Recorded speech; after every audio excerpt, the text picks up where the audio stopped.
Welcome to Module 4, Lecture 4A, Pruning, from the web-based course Pine Silvopasture in the Southeast. Trees grown in lower density silvopasture develop differently than a typical closed canopy configuration. They produce more branches.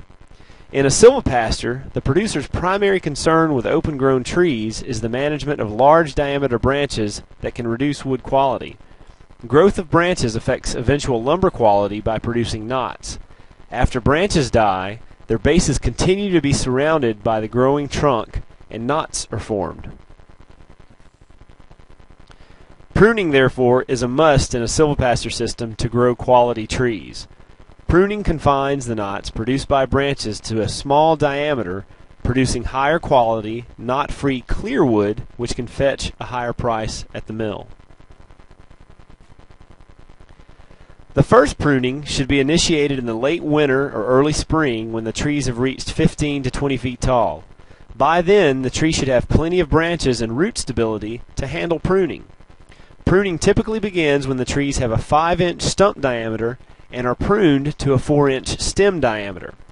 This is repeated as the tree grows until you have a desired height of up to 32 feet with only a 4 to 5-inch defect core, thereby producing high-quality, knot-free wood on the outer diameter of the tree stem or log. Pruning should remove all of the lower branches, but never more than 1/2 of the total crown. Try to remove branches before they exceed 2 inches in diameter. Pruning wounds larger than this often take longer than one growing season to close. This results in increased consumption of the tree's energy to close the wound, a longer exposure time for pests to invade the wound, and greater potential to reduce wood quality in subsequent wood growth. In successive prunings, the goal is to remove up to 1/2 of the canopy again to eventually create an 18 to 32 foot branch-free trunk.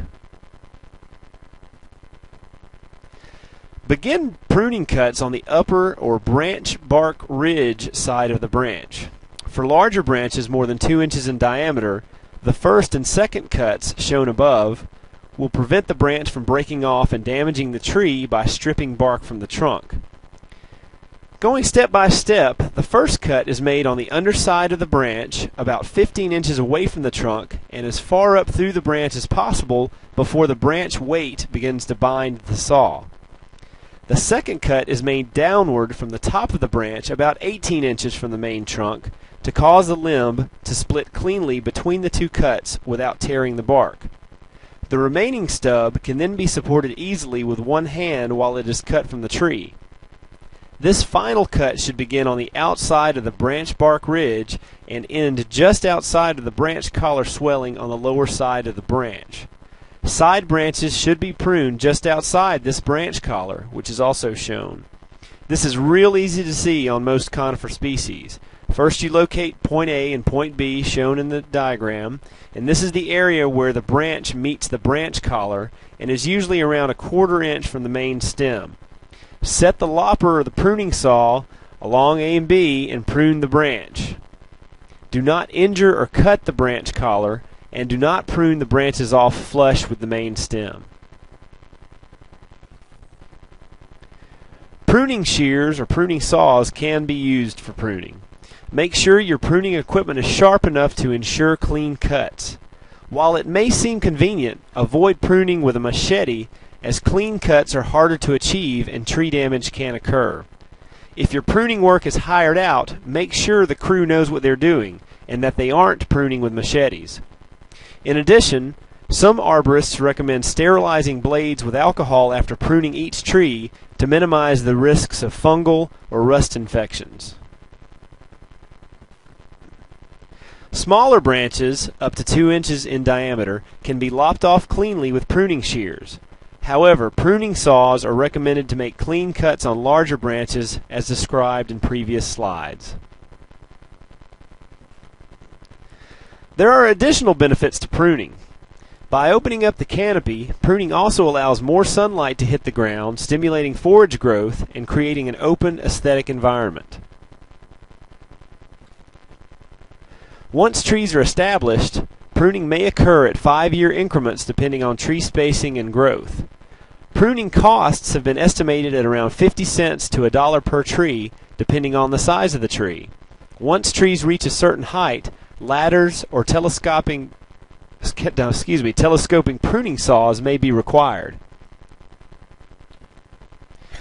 In summary, while not commonly practiced in traditional plantation forestry, proper pruning creates higher quality timber by reducing knotwood in less densely spaced silvopasture plantations. If you have additional questions regarding technique or equipment for pruning, you may contact an area arborist or your county cooperative extension office for tips and suggestions. Welcome to Module 3, Lecture 3B, Seedling Considerations, from the web-based course Pine Silvopasture in the Southeast. Besides choosing the particular species to be planted within a silvopasture system, there are additional considerations that need to be made regarding the type of seedlings to outplant. Commercial seedlings are grown by a number of methods, each of which has its own advantages and disadvantages. It is important for the landowner to be familiar with the type of seedling they are buying and the cost differences, site preparation and storage requirements, and planting methods that are recommended for each. When looking to purchase seedlings, larger diameter seedlings with many fibrous roots are considered ideal. Well-developed fibrous root systems can establish themselves more quickly in the soil to extract nutrients and water. Seedlings with good existing root systems will be better able to produce many new roots, which are needed within 4 weeks of planting, and will survive better than seedlings that produce only a few new roots after outplanting. Genetically improved tree seedlings are preferred for silvopasture establishment. Improved seedlings are cultivated from seeds from selected trees that have been carefully chosen due to their superior genetic characteristics, height, growth rate, disease resistance, and form. For someone unfamiliar with buying seedlings, there are a number of new terms that you might see used to describe these seedlings. Genetically improved seedlings are typically sold as first generation or first cycle seedlings, also referred to as improved pine seedlings, which are grown from seed collected from grafted orchards using selected high-performance parent trees from variable natural stands. 1.5 generation seedlings are grown from seed collected from grafted orchards which have been established using the best performing parents from first generation orchards. And second generation seedlings are ones grown from seed collected from grafted orchards using the best performing crosses and or parents from first cycle orchards based on test data. Many seedlings from commercial forestry operations are containerized seedlings, which are grown in a greenhouse in plastic or styrofoam tubes rather than in a nursery bed. The root systems of containerized seedlings are well developed. Containerized seedlings are more expensive than bare root seedlings, but often have better survival rates and intact root structures for outplanting. There are a number of advantages and disadvantages with containerized seedlings. The advantage to containerized seedlings are that the roots are not as easily damaged as bare root when removed from the planting medium. They are also easier to plant, as they don't typically have unconstrained roots that you find with bare root seedlings. They can also be planted in an extended planting season, either during the winter or after summer rains begin.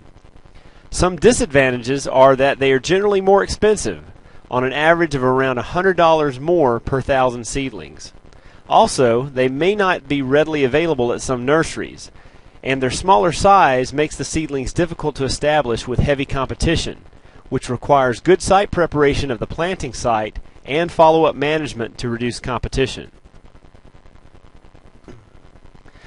Bare root seedlings, on the other hand, are grown in a nursery bed and extracted mechanically for packaging for sale.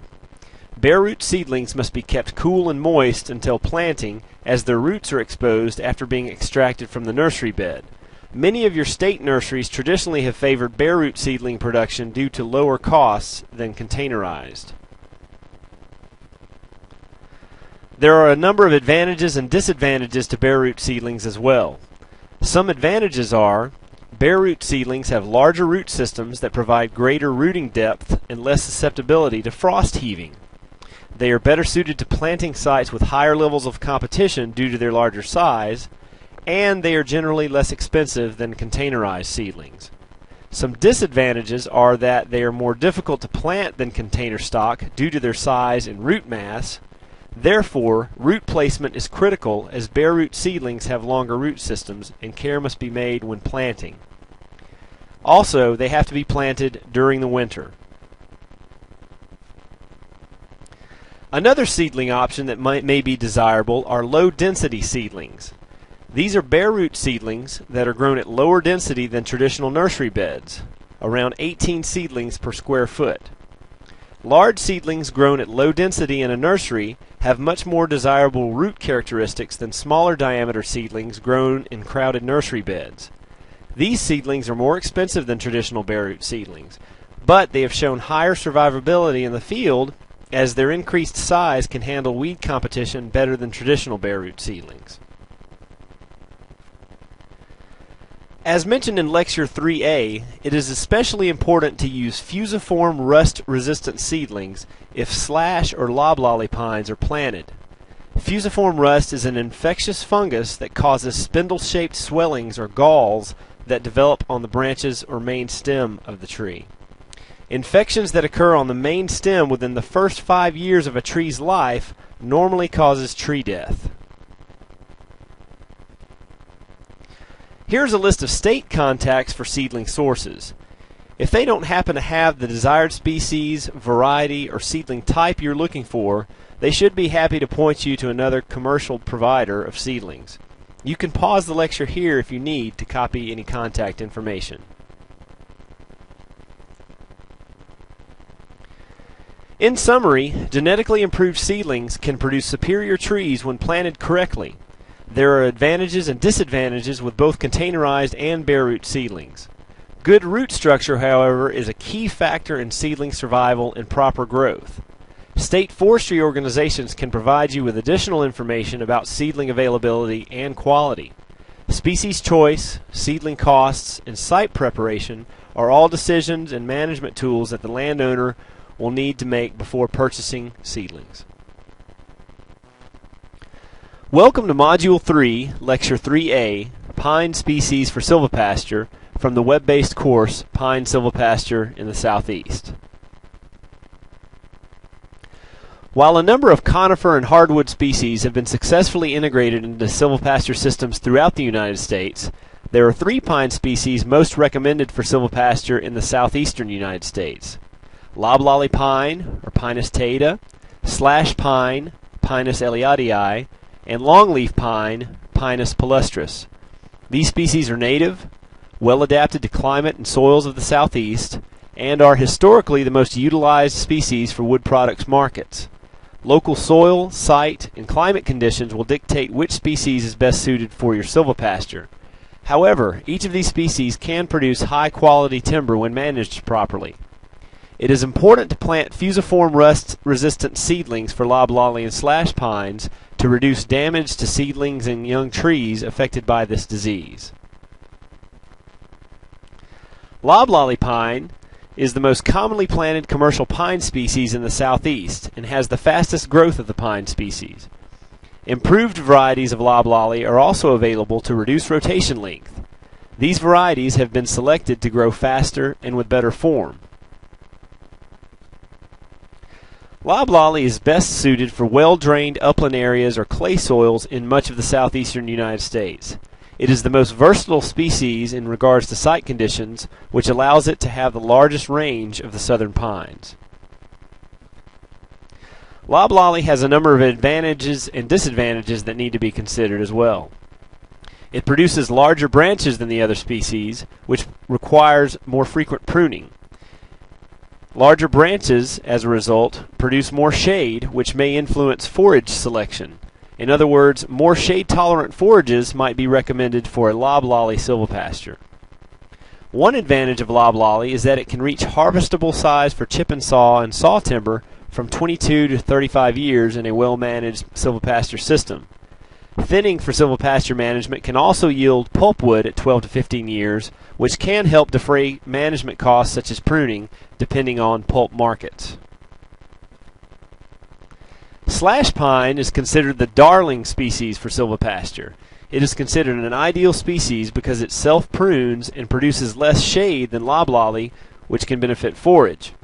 Slash pine is suited for the more poorly drained sandy soils of the southeastern coastal plains. Slash pine has a more limited range and requires more specific site conditions than loblolly. It grows best in low-lying areas with good soil moisture but with adequate drainage. It does not perform well in heavy clay soils.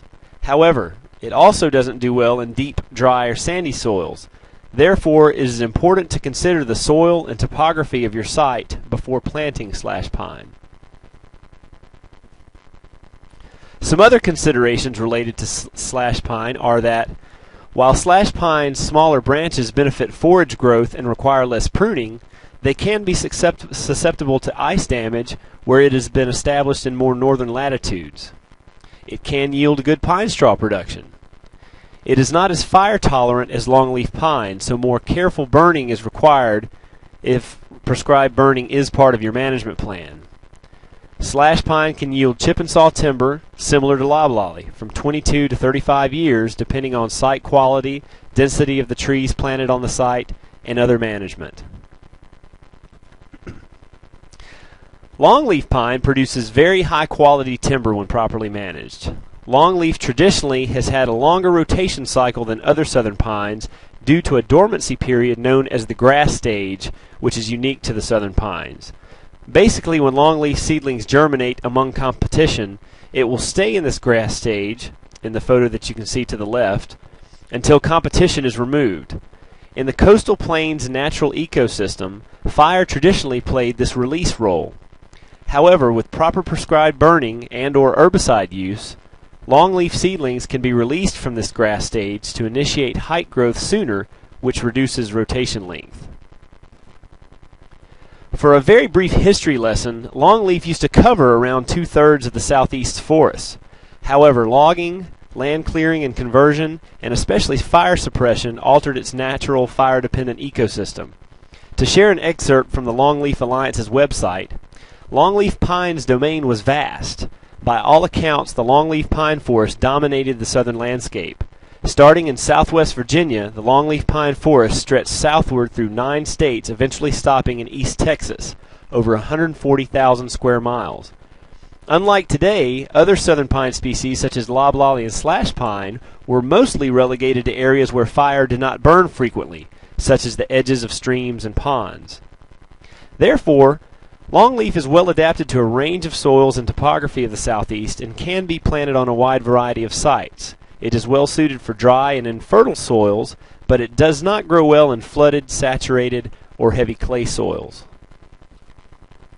Due to the grass stage of longleaf, site preparation is especially important to remove competition. Burning, herbicide control, and/or scalping the soil will help longleaf establish quicker. It has been shown that longleaf seedlings planted in the late fall tend to survive and grow better due to reduced competition. Longleaf pine has a longer rotation than slash and loblolly pine, which is a consideration for many producers who desire a faster timber product. Longleaf can begin yielding chip and saw timber from 30 to 45 years. However, longleaf does produce a very high quality pine straw that is favored for landscaping and mulching.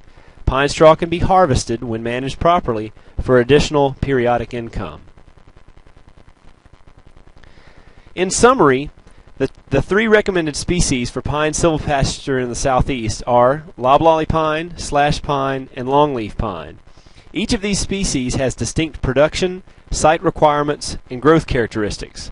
Therefore, species choice should be based on site conditions such as climate and soil type and the individual management priorities of the producer. Welcome to Module 2, Lecture 2B, Site Preparation, from the web-based course Pine Silvopasture in the Southeast.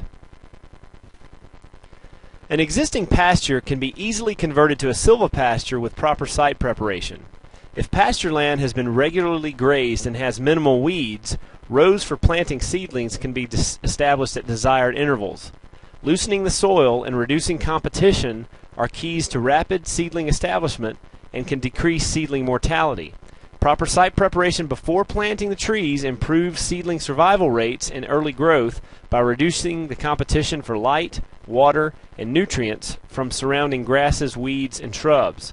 Site preparation normally involves treating competing vegetation with herbicides, using mechanical methods, using prescribed burning, or a combination of these methods. In order to establish tree seedlings in existing pastures, tilling the soil and subsoiling are recommended for the future tree rows to remove competition and to loosen up the soil from compaction, which is typical in grazed pastures. If the soil has a compacted layer, the soil needs to be ripped or subsoiled down the planting rows. This improves the ease of planting and improves rooting conditions for young seedlings, thus ensuring better survival and growth. A single shank subsoiler, shown here, that can rip to a depth of 18 to 24 inches is typically sufficient to provide water infiltration and space for new seedling roots to establish. Disking the soil afterwards can also help break up soil clumps and provide areas for forage establishment. This can be done in existing pastures or in forestry plantations that are being converted to a silvopasture. It is essential that subsoiling be done following the contour of the land and following topography to avoid water erosion. After heavy rains, water can actually follow the till lines and subsoiling channels and actually blow out or uproot seedlings if planting rows go against the contour on sloped ground. Another mechanical site preparation method is scalping. Scalping is the practice of completely removing grass cover by mechanically peeling back sod to a depth of 4 to 5 inches. In existing pastures, grasses are really the most serious competitors for tree seedlings. Scalping the rows where trees are to be planted can increase seedling survival and growth on converted croplands or pasture. Fire plows and other specialized scalping attachments that are used in sod operations can be used. Herbicides can also be used to chemically scalp an area to be planted. By applying killing rates of certain herbicides, you can effectively burn off the existing vegetation from desired tree rows. Site preparation using herbicides involves spraying before the trees are planted. Herbicides can be band sprayed along planting rows or spot sprayed where individual trees will be planted. Determining site preparation needs is important for establishing an herbicide plan.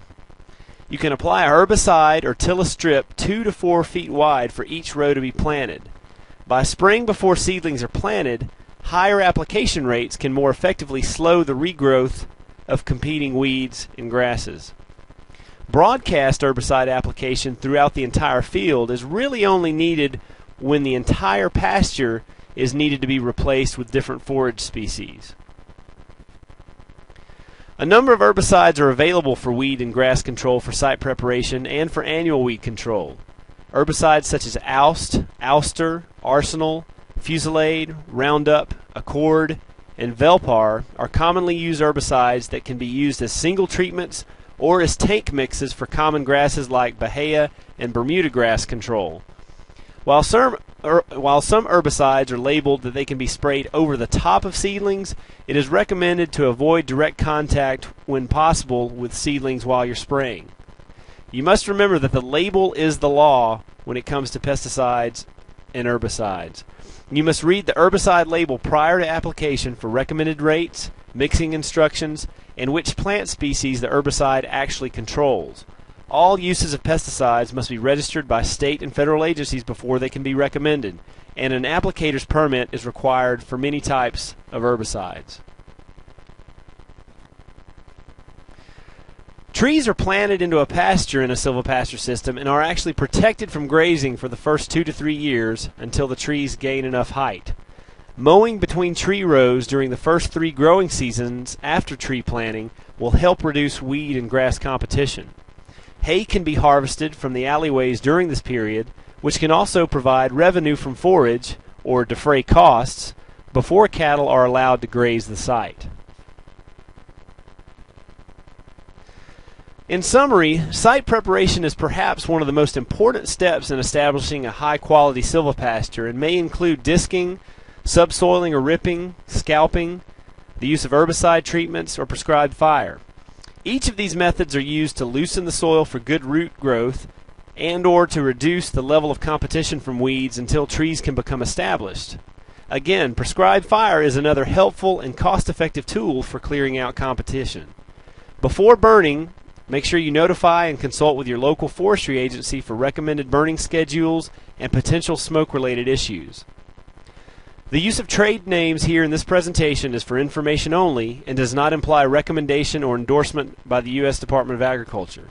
If you have questions regarding pesticide recommendations, please contact your county cooperative extension agent or another pesticide application professional. Welcome to Module 2, Lecture 2A, Tree Spacing and Row Arrangement from the web-based course, Pine Silvopasture in the Southeast. While traditional forestry plantation may involve planting up to 1,000 trees per acre, trees established in a silvopasture starting from an existing pasture are planted at much lower densities. A healthy planting range for silvopasture establishment is typically between 200 to 400 trees per acre.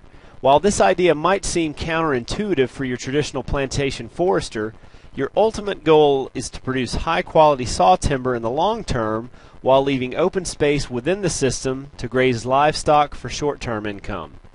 Another way to create a silvopasture system is to manage evenly spaced trees throughout the whole field, as typically represented by plantation initially planted at a traditional forestry spacing. In this case, the trees are thinned to reduce the canopy and allow the development or establishment of understory forages. By growing trees in lower density stands, tree diameter growth is accelerated due to reduced competition from closely planted neighbors. Proper tree pattern will produce larger logs. For harvested logs, or stumpage, size is valued more than the number of rings per inch. Therefore, more open-grown trees can yield higher diameter logs more quickly. You might say, well, open-grown trees are going to produce more branches that will reduce the quality of my harvested logs. This is true.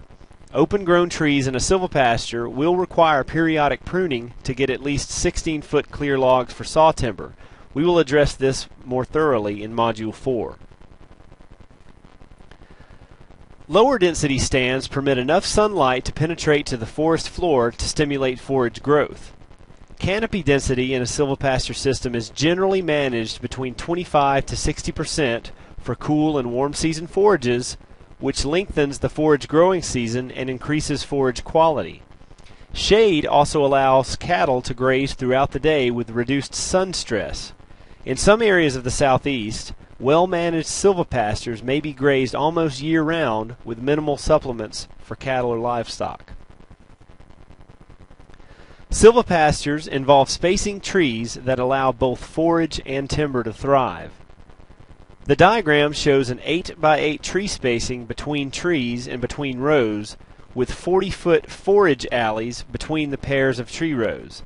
This arrangement yields roughly 250 trees per acre. In studies, double rows on an 8 by 8 by 40 or 4 by 8 by 40 foot spacing have yielded more wood than other planting arrangements. The spacing between trees or tree rows should be wide enough to get equipment in for haying, fertilizing, and access for future and thinning or harvesting. Generally, wide alleys between tree row sets support higher levels of forage production than closely spaced rows. Silvopasture trees can be arranged in uniform block plantings, clusters, or in single or multiple rows.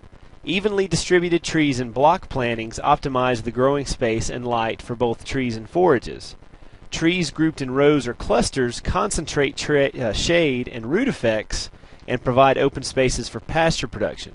While triple and quadruple rows have been used in silvopasture, it has been found through research that middle row trees typically grow more narrow and have poorer quality due to competition from the outer row trees. Therefore, double or single row systems are considered optimal.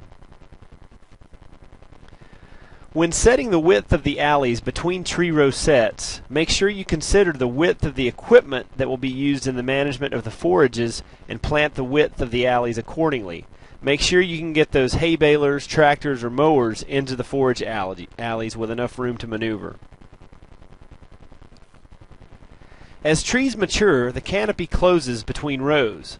Therefore, pruning and thinning of the timber component becomes necessary as a management priority, typically 5 to 10 years after seedlings become established on a site. Canopy density in a silvopasture system is generally managed between 25 to 60%, again to manage for both cool and warm season grasses, which provide larger open spaces for forage production, grazing, and overall management.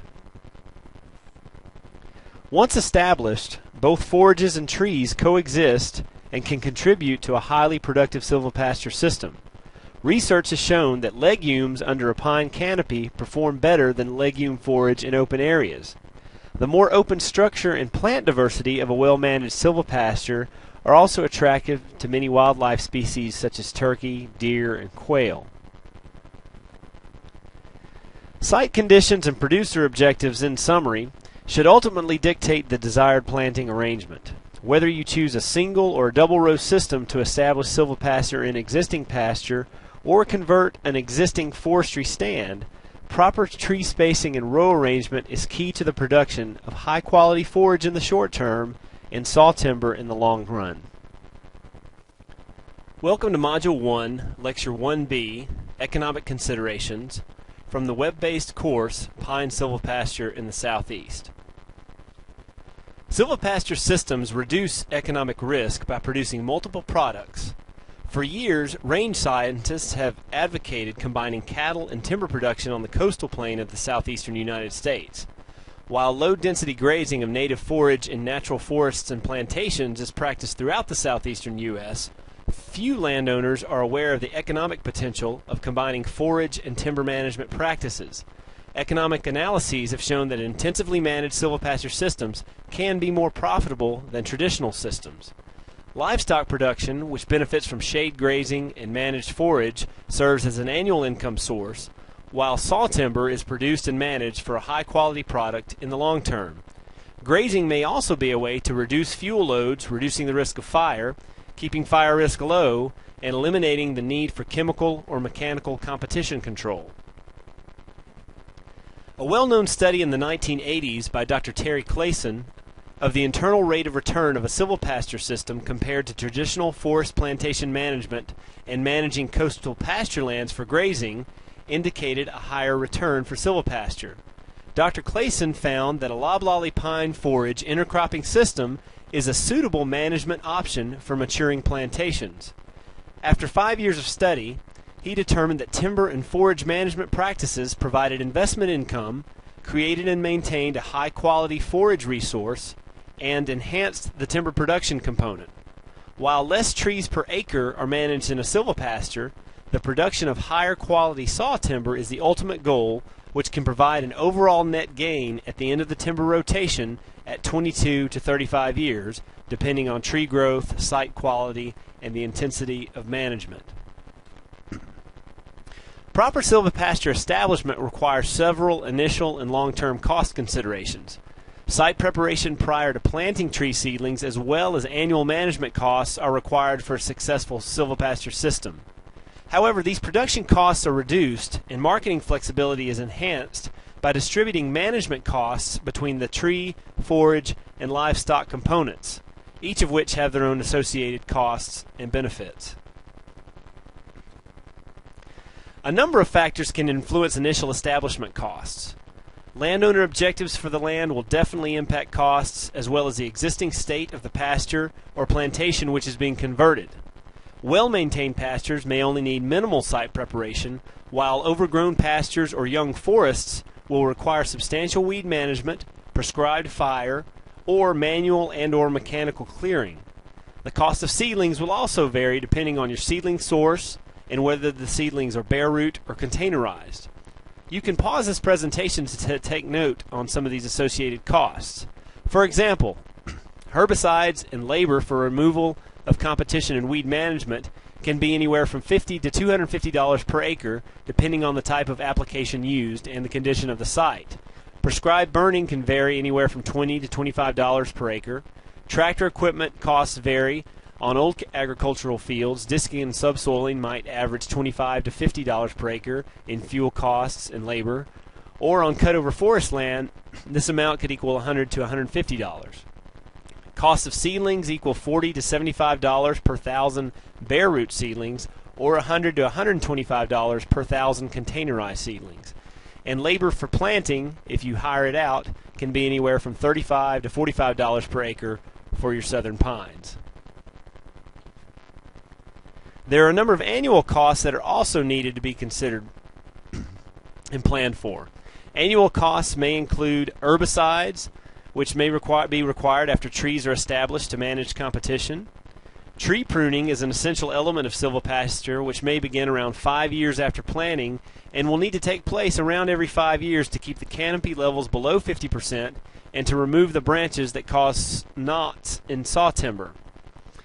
Fencing and maintenance costs will include the initial costs of fixed or portable fencing plus periodic repairs. Fertilizer and lime applications are typical annual costs for any agricultural production operation. Portable or permanent watering facilities for livestock will need to be accounted for, as well as seed for forage or other annual crop to be planted within the silvopasture alleys. There are also the costs associated with pre-commercial thinning, which may be recuperated if the price for pulp is high enough to show some gain. Forage establishment and management costs are presented here as ballpark figures. An individual landowner may or may not require all of the inputs here, and costs are dependent on existing labor, equipment, and the overall fertility of the site. For example, starting from scratch with seed plus planting costs and paying for labor and use of equipment could equal up to $275 per acre. Annual nutrient fertilizer costs might equal $85. Annual hay harvesting costs could equal $20 per ton, or around $60. And periodic lime costs around every 5 years might equal around $24. These are just some estimates of costs for forage management. There are some important points to consider regarding forage management economic savings. Stress on cattle can decrease efficiency by as much as 20%. Therefore, if the average feed bill on an open pasture is $150 per animal unit, a silvopasture system can save the grower, the farmer, around $30 per animal unit annually due to reduced stress. The increased grazing period resulting from a well-managed forage rotation, less affected by early fall or late spring frosts, can reduce feed costs by as much as $25 per animal unit per year. There are also savings in fertilizer and herbicide costs and nutrient cycling. Grazing can also eliminate the cost of mechanical or chemical competition control in mid-rotation pine plantations. Trees can also cut the direct cold effect on cattle by 50% or more and reduce wind velocity by as much as 70%.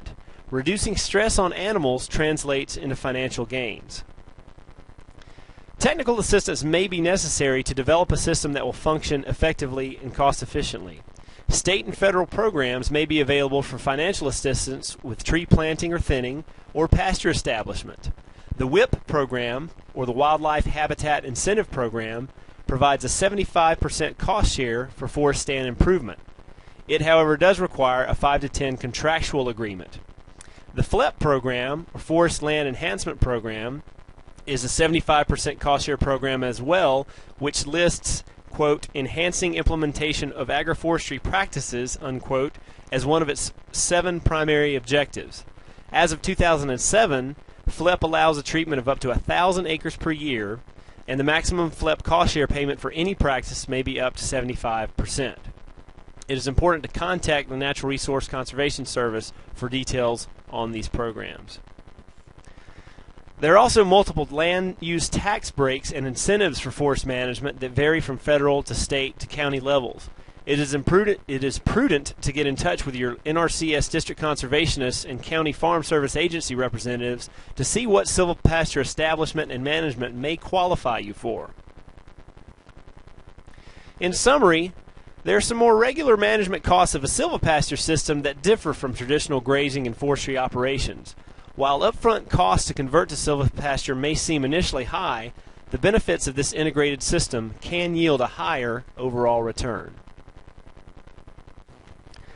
Welcome to Module 1, Lecture 1A, a snapshot of silvopasture, from the web-based course, Pine Silvopasture in the Southeast. Silvopasture integrates trees, livestock, and forage into a single system on one site. Silvopasture is becoming an important land management strategy on many farms and ranches in the southeastern United States. It is becoming more important also on farms and ranches where coniferous trees exist in other parts of the country. These components diversify income sources. Annual income from grazing and long-term profits from trees respond to different market pressures and reduce risk when combined in the same operation. While you might see cows grazing in an unmanaged woodlot, this is not considered silvopasture. While silvopastures can be custom designed, they must have 4 key characteristics which are the essence of silvopasture and distinguish it from typical grazing or other forestry technologies. Silvopasture systems are intentional, intensive, interactive, and integrated. In other words, each silvopasture ingredient is purposefully managed to yield multiple products and benefits. The system must be regularly and deliberately managed, and the resources are managed to optimize desired effects and to mitigate any undesired effects. The goal is to enhance production of more than one harvestable component at a time, while also providing conservation benefits like non-point source water pollution control or wildlife habitat. The understory trees, and the animals and the forage are structurally and functionally combined. The 3 major components of any silvopasture are the trees, the livestock component, and the forage. Locally marketable tree species can provide significant long-term income. Trees must be fast-growing, deep-rooted, drought-tolerant, and respond well to pruning. Trees also provide wildlife habitat and store carbon. Module 3 will cover the tree component in more detail, primarily the main species for silvopasture plantings in the southeast. Silvopasture systems primarily involve cattle, goats, or sheep as the livestock component, but there are other livestock options available. Module 5 will cover cattle management in more detail. And regarding forage, there are a variety of plant types including shrubs, grass, legumes, and forbs which can make up this component of a silvopasture. The choices depend on the livestock component, and species chosen must be tolerant of grazing and be productive under shade. These will be covered in more detail in Module 6. Silvopastures can be initiated by planting trees into existing pasture or by thinning an existing forest stand enough to open up the canopy to allow sunlight to reach the forest floor or the soil to encourage the growth of grasses and forage species. A pine silvopasture is grown in a much lower density than a traditional forestry plantation is established. Many silvopastures start with around 300 to 400 trees per acre and are periodically thinned to around 50 to 150 trees per acre for a final harvest of high-quality saw timber. Because trees are grown in a more open environment and at a lower density than a traditional forestry plantation, pruning is a management necessity to produce high-quality timber. Pruning removes branches that form undesirable knots that form and can degrade the quality of saw timber. Module 4 will cover more details regarding pruning and thinning. Proper forage management and forage species choice is essential. Forage species must be suitable for livestock grazing. They need to be compatible with the soil and the site. They should be productive under partial shade and sometimes moisture stress, be responsive to intensive management, and also tolerant of heavy utilization. In a silvopasture system, livestock are managed for annual or short-term income. And now the shade from managed trees and good forage management make for healthier livestock. Grazing animals control competition for moisture, nutrients, and sunlight, and can enhance tree growth. The livestock manure recycles nutrients. Silvopastures provide that shade and wind protection, which can increase livestock performance, and the uniformly dispersed trees can increase livestock comfort levels and reduce their stress. Producers can either use continuous stocking systems or rotational grazing to maximize the efficiency of their grazing operations. Pastures are normally divided into fenced paddocks with strategically placed water sources to optimize the system. Grazing time within each paddock should be according to forage growth, not on a fixed time schedule. Animals must be moved to new paddocks before they graze new regrowth of the current paddock. Salt and mineral licks must be strategically placed to encourage uniform livestock distribution. In summary, a well-managed silvopasture can provide a lot of different benefits. They diversify on-farm income. Silvopastures provide annual income from grazing and long-term profit from trees, which respond to different market pressures. Silvopastures increase biological diversity. They help protect water quality, reduce soil erosion, and can improve the water holding capacity of the land. They also provide wildlife habitat by creating structure and plant diversity, which is attractive to many wildlife species, including wild turkey, red-cockaded woodpecker, and deer.